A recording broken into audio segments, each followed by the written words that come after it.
앞으로 한 2, 3년 하면 분명히 돈이 언젠가 나온다는 걸 알기 때문에 빌려서 자기 집 담보 해가지고 진짜 그런 사람 있어요. 그러다 한 건데 좀 삑사리가 나가지고 하나는 소송을 잘못 걸었어.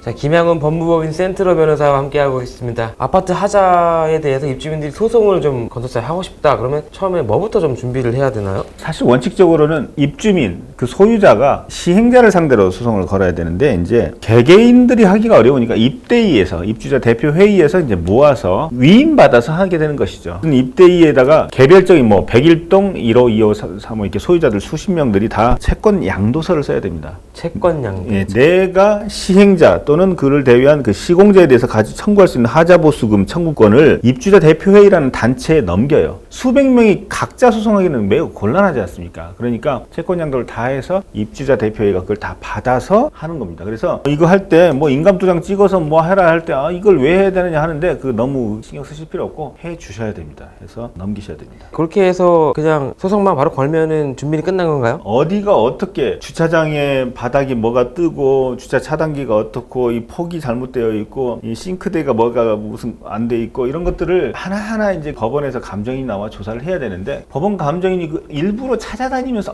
여기가 잘못됐군요 다 이렇게 신경 쓰지 않잖아요. 그래서 우리의 입장을 대변해 주시는 하자 안전진단 업체 또는 뭐 건설 기술 전문가가 사실은 우리의 돈으로 직접 써서 그분들이 다 챙겨야 됩니다. 다 체크를 해서 우리 나름대로의 견적을 다 뽑습니다. 뽑아서 여기가 이렇게 잘못됐습니다라고 이제 법원에 제출을 해야 되죠. 그러면 이제 법원에서 선정된 감정인이 나와서 거기도 볼 것이고 미리 보고서가 제출되어서 요 101동은 이게 문제라고요? 한번 가보고 별거 아니네? 이렇게 할 수 있게끔 미리 하자 안전진단 업체의 진단을 받아서 제출하는 게 좋은데 그 미리 돈 들이는 게 그게 한 몇 억 돼요. 1억이요. 그 돈을 내야 됩니다. 하기 힘드네요. 힘든 구조네요, 좀. 돈을 벌려면 돈을 써야 돼요. 하자를 보수하기 위해서도 돈을 써야 돼요. 이 세상에 돈 안 쓰고 되는 일이 있습니까? 그래서 거의 다 이렇게 이루어집니다. 변호사가 알아서 자기 돈을 내고 소송을 합니다. 법원에 내는 인지대 송달료, 하자 진단하는 거 다 변호사가 알아서 합니다. 변호사가 자기 돈 투자합니다. 한 1억을 투자하죠. 끝까지 소송을 해서 시공자나 시행사에서 돈을 받죠. 거기서 한 25% 뭐 이 정도 이렇게 받습니다. 거기서 이제 자기 비용 충당 다 하고 그렇게 해서 가져가는 그런 형태가 됩니다. 그러니까 착수금 무료의 성공보수조로. 왜냐? 이 소송은요 거의 승소합니다. 변호사가 완전히 잘 박살내지 않는 한 거의 승소해요. 얼마가 됐든 받아요. 시간이 한 3년, 2, 3년 걸려서 문제이지 언젠가는 회수하는 돈이거든요. 그렇기 때문에 이제 이 시장 구조 자체가 다 이렇게 형성이 돼버렸어요. 그래서 큰 돈을 좀 투입하실 수 있는 거네요. 그렇죠. 그래서 이쪽 전문 변호사는 돈도 있어야 돼요. 변호사도 돈이 있어야 돈을 벌어요. 또 그 변호사한테 인지 송달료나 하자 진단업체 이 비용을 대주는 또 투자자가 또 있습니다. 이게 좀 낙수 효과가 있네요.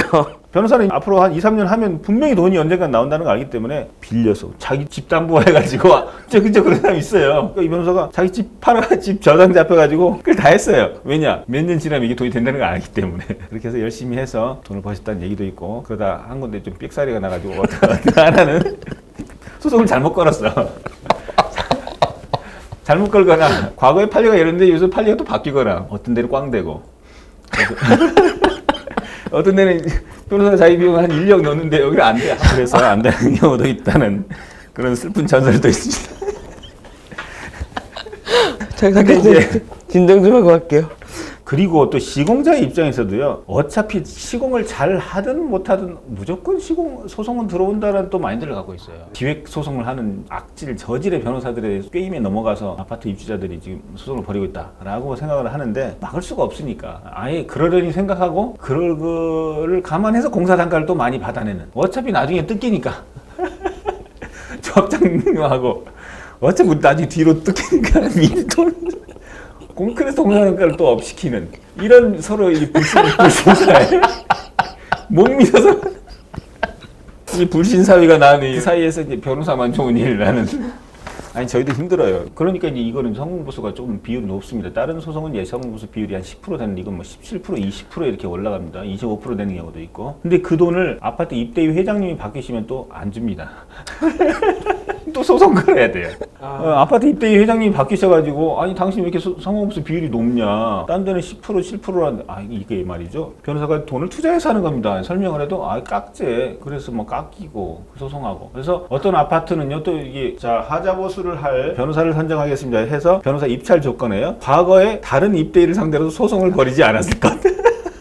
이 출신 성분을 따지는군요. 네. 참 이게 살기가 힘듭니다. 왜 이렇게 우리나라 사회가 살기가 힘든지 정말. 어쨌든 핵심은 지지 않는 게임이다. 하자성을 일단 하면은 남습니다. 또 최근에 중요한 건 방화문입니다. 방화문이라는 게 현관문을 말하는 거예요. 불이 났을 때 오랫동안 버틸 수 있어야 돼요. 최소한 30분, 1시간은 버텨줘야 된단 말입니다. 그 정도로 내성이 있는 방화문을 써야 되는데 시공사들이 어차피 불이 잘 안 나거든요. 그렇기 때문에 수준 미달의 방화문들을 설치합니다. 검증할 방법도 없죠. 그래서 요즘 이제 하자보수할 때 방화문 자체만 이제 방화문 하나 띄어서 일부러 또 불을 냅니다. 몇 시간을 버티는지 또 시험을 해요. 그렇게 해서 여기에 대한 금액을 산정해서 이제 하자보수로 청구를 하면은 이것도 꽤나 큽니다. 근데 문제는 이게 입주민들은 이렇게 하자고 불량이에요 라고 주장은 하지만 어디까지가 하자로 인정될지는 또 모르는 거 아닙니까? 뭐가 하자인지는 이제 두 가지로 봅니다. 원래 계약서하고 다른 시공이 됐을 때, 그리고 계약에는 없지만 물건이 가지고 있어야 될 통상적인 수준에 미달된 경우, 그걸 이제 객관적 하자라고 하고, 계약서와 모양이 차이가 나는 것을 주관적 하자라고 합니다. 하자 판정의 기준 도면은 대법원